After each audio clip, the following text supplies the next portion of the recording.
All right, good morning. Welcome back here to Trader Minute. Great to have you aboard. Holiday short trading day here in the S&P or here in the New York Stock Exchange here today. The market will be open for, another 2.5 hours here. Cutting it short just a little bit, does it a few times a year. Most times when you have these shortened trading days, the market's one of two things. It's either just really calm or really all over the place. And today's just kind of one of those calm days here for the market. Not a whole lot in it. If you're a utility investor, you're going, yay.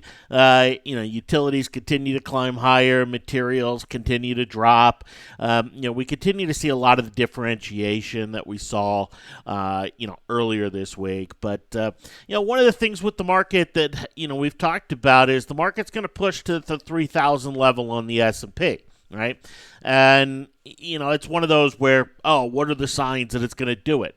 Well, it doesn't need any signs it's going to do it. It's very close right now. It's 17 points away. Right? It's not going to take a big move to get there. And, is it going to get there today? Is it going to get there later this week? Yeah, maybe. Yeah, it'll get there. But, continues to kind of defy a lot of the headlines and, some of the professional traders we continue to hear from. A lot of the smarter money continues to kind of rotate into the markets, continues to kind of rotate through sectors, and frankly just understands that expectations right now are extremely low when it comes to the economics, when it comes to the earnings, and yet, we have those super low floor expectations, with the market sitting at a new high. You just don't see that very often, and, a few times we have seen it historically. We see the markets continue to go higher, and, that's what we're seeing here as the market pushes up here today. Now, you can argue some of it's being led by utilities, right? Utilities having a monster 2-day run here, and nothing, abnormal for utilities. Seems like it sells off in 2 days and then, just gets bought back up after those 2-day sell-offs here within the sector. All right, challenge. No new signals here on the board this morning. Few things that are close. In fact, Twilio, we're seeing some money kind of start to come back into some of the tech area, and I'll show that a little closer in a moment. But Twilio, we see an upside 3-7 crossover going on in a few other names as well on the watch list that could trigger by the close. We're also seeing things like U.S. Steel cross to the downside, FCX cross to the downside. I think it crosses to the downside every day and then reverses, but they're not triggering as signals. So let's go take a look at our positions and where they sit. Do we need to adjust anything? Auto exit date on both of these is the 5th, so Friday.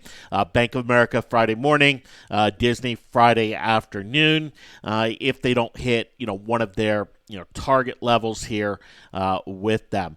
Now, Bank of America, let's go take a look. It's sitting pretty close to its stop level here. It's above it right now. It's at 29, but the stop level here on it is 28.96. So it's pretty close there to that stop level. And again, that's an adjusted stop because earlier this week we did take some off. 186 is the option price here. So it has faded here, just a little bit. We're still up on these, on these contracts. But, this was a stock that was showing some really good promise, ready to kind of shoot on up. But we saw on Friday, the stock was trading above 29 into the close. The market maker sold it off down to 29 very quickly. We saw yesterday when it got close to 29, we saw an influx of volume to push it to 29 and then the selling stop. We saw that again this morning, and it just really looks like pinning action here for Bank of America at the 29 level. And you say, well, is there incentive to pin it at 29?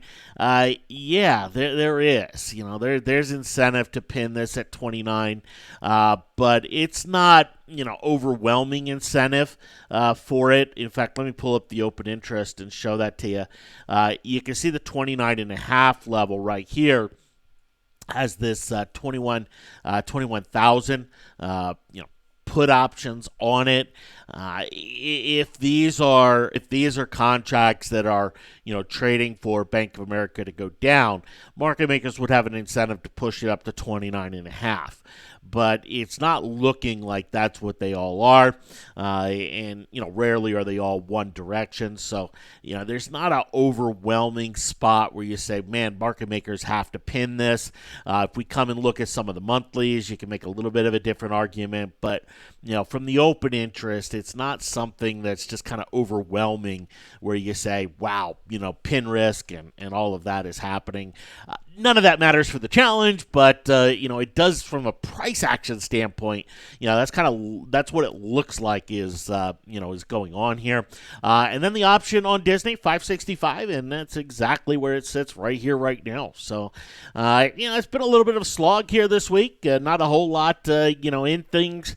American, we didn't get the pop. We didn't get the run on that. Bank of America, we got that initial pop. Monday and Tuesday. Had to pull some off, Friday and Monday. Had to pull some off yesterday, and running with the remainder. And then Disney, it's put in a few $100s of gain for us, but we're talking about the option. It's up 15%. We're not talking about a big move here. And a lot of things out there, are like that this week where, we're not seeing, big trends come into, a lot of the names that are on the watch list.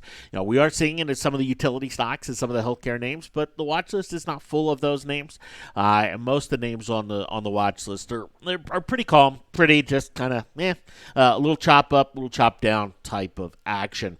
Now we're seeing, as I mentioned, some potential crossover action. So again, no change for the challenge here today. We're sitting here on 10,700 in gains. Challenge value 13,704, which is about where we've been the last couple days. But as far as some of the new stuff, let me pull up a scan here, and I'm just going to pull up the 3-7 crossovers for the watch list. And again, none of these are triggering right here, but Pepsi, Twilio, Under Armour, that's actually a new one from this morning. So we'll go take a look at it. Yeah, it's not triggering here, or most likely isn't going to trigger right here. But we have the 3-7 crossover action here on Under Armour. Twilio is one I've mentioned, on this pullback. I'd love to see it pull back and then get that 3-7 crossover and be able to trade it. You'll notice that we're getting this kind of 3-7 upside crossover, breaking it back above the 20, breaking back above 50 on the stochastics, 39.1. So some very positive action from the technical indicators. What we can visually see, it is not triggering here this morning, at least so far. It could this afternoon or here in about 2 hours with the trade shortened day. But this is the kind of action that I want to see to get in. Hopefully it triggers, and we'll be able to go jump into it here before the close. But we'll have to wait for that. And then Pepsi has a 3-7 crossover here to the upside today, and we're seeing some of these consumer staple names be pretty strong here today. Consumer staples breaking out into new highs today, leading the market. Utility staples, right? It's kind of a conservative sector type of push here, but it's one where it makes a lot of sense, and it's not necessarily, hey, market bearish and money rotating into negative sectors. You think about the dividend yields on these names, right? You think about what's going to happen, what's happening in treasuries, and investors have to rotate money out of treasuries and into some more yield-driven stocks, and we're seeing that money rotate. Here's AT&T. We've talked about this a bunch.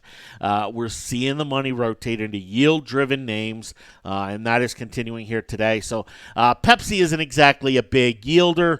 It's more of a growth name within the space, but it does have about a 2.8% yield, somewhere around there, 2.7, 2.8. So it's not bad, but its earnings per share growth rate this year is around 70%.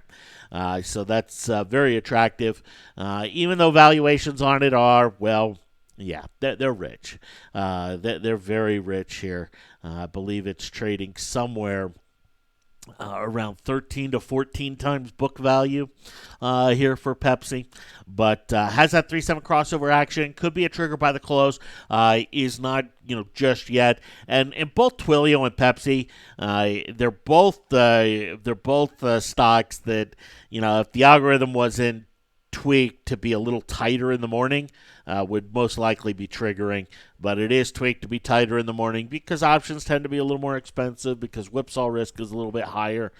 So it's tweaked a little bit differently. We saw Altria early on this morning with a 3-7 crossover to the upside, but we see the stock has kind of continued to fade here throughout the morning. This would not signal.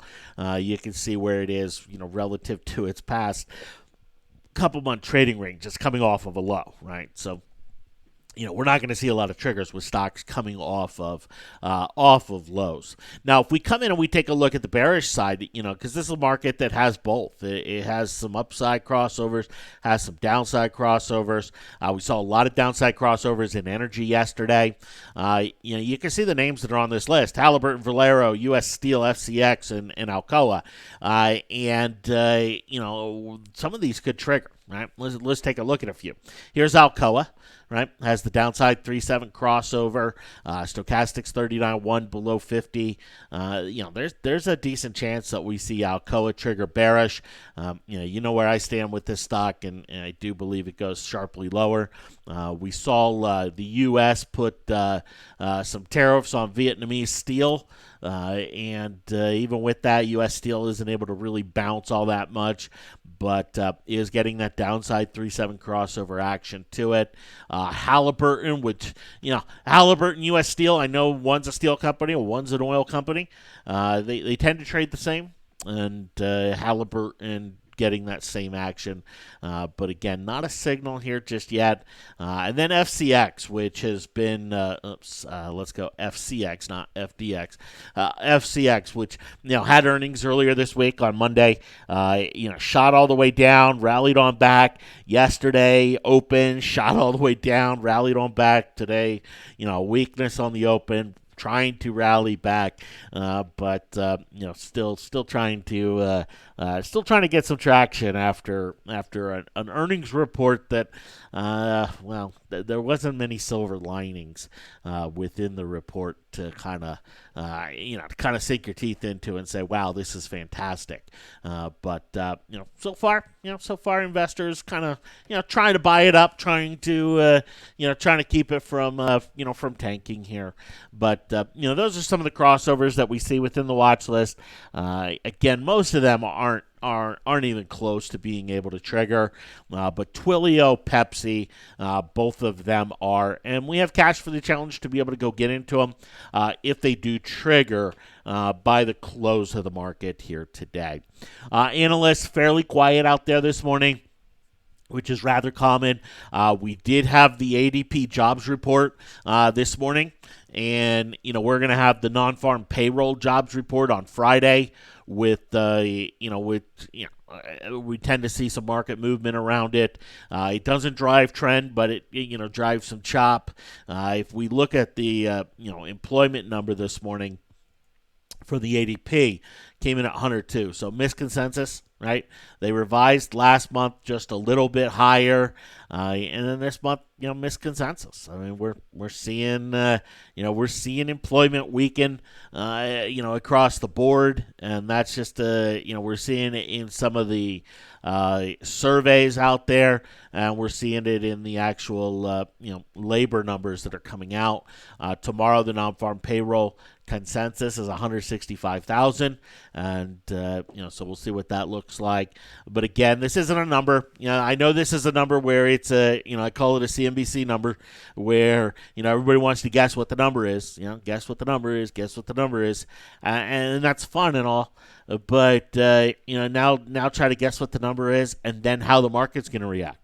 Well, that's a whole different ballgame, because it's not always a logical reaction here to it. In fact, a lot of times when we've talked about this many times over and over, investors, big money, they're not making a decision based on the jobs number. They could care less about the jobs number in terms of the decisions they're going to make.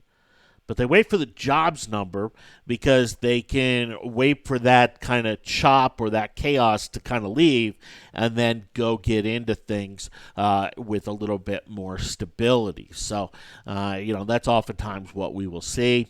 And sometimes that's on the exit, sometimes that's on the entry. But anyway, we'll see that here on Friday. When it comes to the market, when it comes to major change, and I talked about the market a bunch yesterday, in terms of just this kind of, if you're holding your breath, waiting for a big change in the market, waiting for the big bad bears to come in, or waiting for the bulls to swoop in and take this market up, 3% on a day, those things just aren't going to happen right now. Right? When a market's in a trend like this, how often does it actually have a 2 to 3% up day? Almost never, right? It requires some pullback to have a bigger up day. So we had a bigger up day on Monday, but that required some pullback in the prior days, right? So it's possible, but most bull market trends, most upward trends are characterized by days where the market moves 0.3, 0.4, 0.5% on the day. And that's about it, right? It just kind of chills. When do you know that there's some chaos, there's some concern, there's some worry starting to creep into the markets? Now, you know that there's that coming in when the market starts to move outside of its average true range. And right now, the market's average true range here is about 25 points. And so if we see the intraday action between the high and the low on the day, moving outside that 25-point area, we know there's some uncertainty coming into the market. But you'll notice, we had a market that had a 25-point difference between the high and the low right here when we saw the market vibe change from bearish to bullish.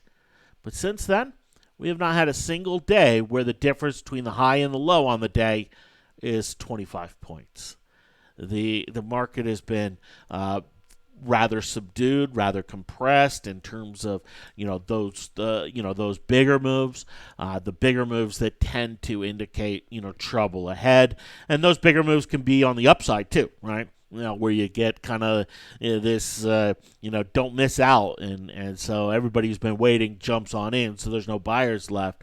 But we haven't seen that. We haven't seen that come into the market here, nor have we seen, any type of, real fear element come into play here as well. And today's not changing that. Today's no different. Market up 0.5%. And, the difference between the high and the low here today is about 10 points, right? With a 25-point average true range, that's about, 40% of what would be expected on a day where we're seeing major change. So if you're looking for a day where there's major change, it's very simple. Look at the average true range. If the market between the high and the low moves outside of that average true range, you got a day that probably means something. Outside of that, you probably don't. You probably don't have a day that means a heck of a whole lot. And, we saw that Monday. Yeah, the market reversed, right? Reversed from high to, from its gap up to down. But you look at where it opened, where it closed, it wasn't a 25-point range. Heck, there wasn't even a 25-point range on that sell-off. Right, so it was well within the average true range. It wasn't something, fear indicative. It wasn't something, showing that, hey, there's major change, major disruption, coming into the market. So if that's what you're looking for, that's where you look at it. That's where you see it. Outside of that, again, it's individual stocks, individual sectors.